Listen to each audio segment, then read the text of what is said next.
Hello everyone, welcome back to another video here on Play on GAA with me, Seamus Brady, and in this video we're going to be doing a match review of the Tyrone versus Derry game from Healy Park in Omagh. The result of the weekend, Derry, who of course failed to get out of Division 2, but they were unlucky in my opinion not to get out of Division 2, but no one saw this level of performance coming from Derry. They go to the home of the reigning All-Ireland champions, who, by the way, had all of their All-Stars starting for them, including the likes of Colin McShane, who didn't get an All-Star last year.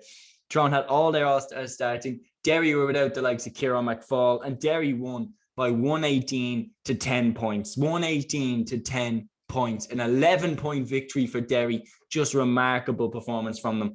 And this is the match review full here on Play on G with me, Seamus Brady. Before we get into it, can you like, subscribe, comment, and share, or whatever? It really helps us out. Let's get into the match review. Okay, so in the 4th minute, Conor Doherty, who was excellent throughout the entire game from wingback, he kicked the first point after a very nice Derry move.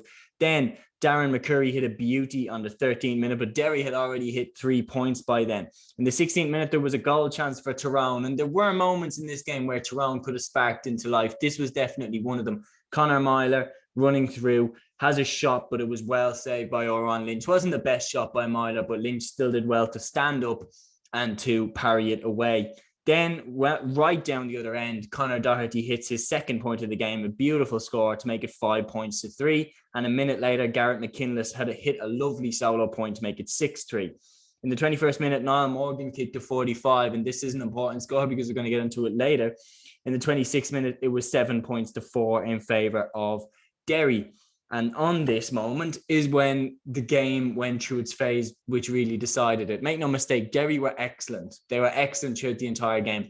But it's these next few minutes that won them the game, in my opinion. In the 26th minute, Brian Kennedy, Tyrone's big midfielder, who was excellent last season and has formed one of the best midfield partnerships in the country with Con Kilpatrick. Kennedy went up, caught the kick over Garrett McKinless, who was scrapping with him pretty much all game. Kennedy comes down, McKinless, pushes him. I don't know, but whatever it was that he did, Kennedy lifted his left leg and kind of kicked him. And people are saying it, it's harsh, he didn't actually make contact with him. Look, the intent is there. It's very soft to go when you consider what it is, but it is a striking action, and by the letter of the law he has to walk, and Kennedy knows that, and that's stupid from him to do that. Absolutely stupid. He walks, he doesn't argue with it, to be fair to him. And then in the very next play, Pádraig Cassidy gets a hand pass over the top from Ethan Doherty after a lovely Derry move. He's brought down by Peter Hart, and it's a penalty to Derry, which Shane McGuigan steps up and buries. And you can see by Shane McGuigan's reaction, he immediately gives the fist bump. He knows this is on the table for Derry. In the second half, early on, in the 41st minute, Darren McCurry hit a point for Tyrone, and that was their first score since Niall Morgan's 45 that I mentioned earlier. So they went from the 21st minute to the 41st minute without scoring at home against a Division 2 team. So that just shows on paper how poor this is for Tyrone. In reality, Derry were excellent too.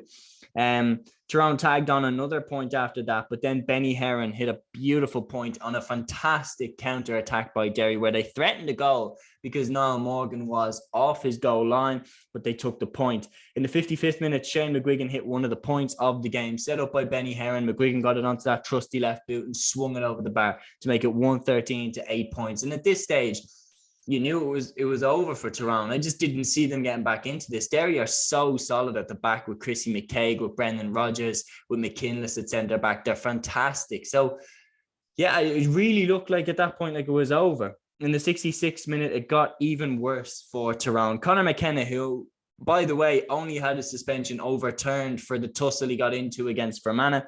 He bounces the football off a Derry footballer's head after a free is given to Derry. Absolutely stupid by McKenna, just indiscipline, just reckless, just so disappointing. And for a guy that literally just came back from being suspended, he gets sent off again. Second yellow card for throwing the ball at the Derry player's head, sent off.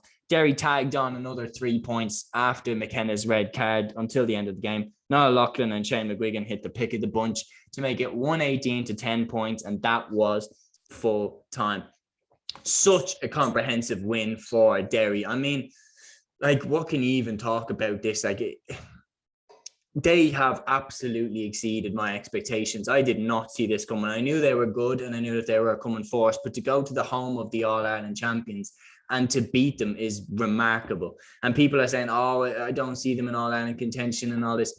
If Mayo had gone to Tyrone and did this, if Galway had gone to Tyrone and did this, if Donegal had gone to Tyrone and did this, you'd be talking them up as All-Ireland contenders. So I think Derry will be really happy with the position that they're in. They're flying under the radar still, even though they literally took the biggest scalp that they could possibly take. They didn't beat Tyrone like close in a close match. They wiped the floor with Tyrone. It was comprehensive. They never looked in trouble. Tyrone only hit 10 points and they went 20 minutes without scoring. Like, Derry won this game easily, and they were without Emmett Bradley. They were without Kieran McFall.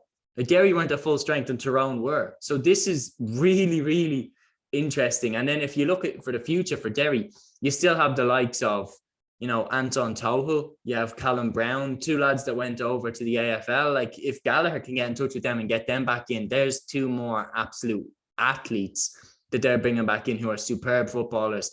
Derry football is on the rise, and now they're into an Ulster football semi-final, which brings us on nicely to the other game which happened in the Ulster Football Championship. Monaghan with a comfortable win over Down, 23 points to 2-7. Monaghan will now play Derry in the semi-final, but let's get into the Monaghan game. Jack McCarron just showed his class in this game. Absolutely fantastic. Gary Mohan hit his first point in championship football, and so did Andrew Woods. They hit them back-to-back with each other to make it 6-1 with Gary Mohans and 7-1 with Andrew Woods, respectively. A beauty by Jack McCarron made it 10 points to 2. He didn't even look at the post. That's the one that's doing the rounds on Instagram. If you look, it's a sensational score by McCarron.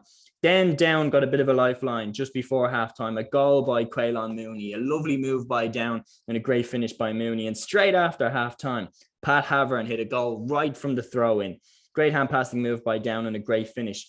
That was the kick that Down needed. Now all of a sudden they're only 2 points behind, but Monaghan showed their experience by getting the next 4 points. Jack McCarron capped that little run off with a superb point to make it 16 points to 2-4. Conor McManus hit one of the nicest points of the game as well. If you look at the skill that he showed to make it 21 points to 2-5, Conor Boyle hit a classy one to round off the scoring for the day as well. 23 points for Monaghan, and then Down got the last score of the game to make it Monaghan 23, Down 2-7. 23 points is a very impressive tally to chalk up, especially in the Ulster Championship. When you factor in as well, all of the Monaghan full back line scored. So look, Monaghan are in a really nice place. And going into this game against Derry, it's interesting because Monaghan actually will be the ones, I think Derry will be the favourites now. And Monaghan will be really happy with that because Dublin were the favourites going into the league relegation playoff, basically. And Monaghan loved being in that situation and they got the win that day. Derry, on the other hand, are coming so strong. Monaghan are coming so strong as well. I actually think that will be one of the games to watch. I think Donegal will beat Cavan in the other semi-final. And yeah, so I think it's between Derry, Monaghan and Donegal now for our Ulster champions. I picked Tyrone to win Ulster. I thought they'd try and build a base, but they really gave it up poorly. There will be a full preview here on Play on GAA for these games, Monaghan against Derry included. Right now, I would probably lean towards Derry to win this game, but Monaghan definitely have the talent. I mean, you're looking at Gary Mohan there. He looks like a wrecking ball up front. McManus still looks sharp, and Jack McCarron looks like one of the best forwards in the country right now. So Monaghan are really good. And I think that game is genuinely going to be one of the hardest to call out of the weekend. So yeah, that's the roundup here on Play on GAA of the Ulster Football Championship matches that were on last weekend. Hope you enjoyed. And until the next one, guys, here on Play on GAA, take care.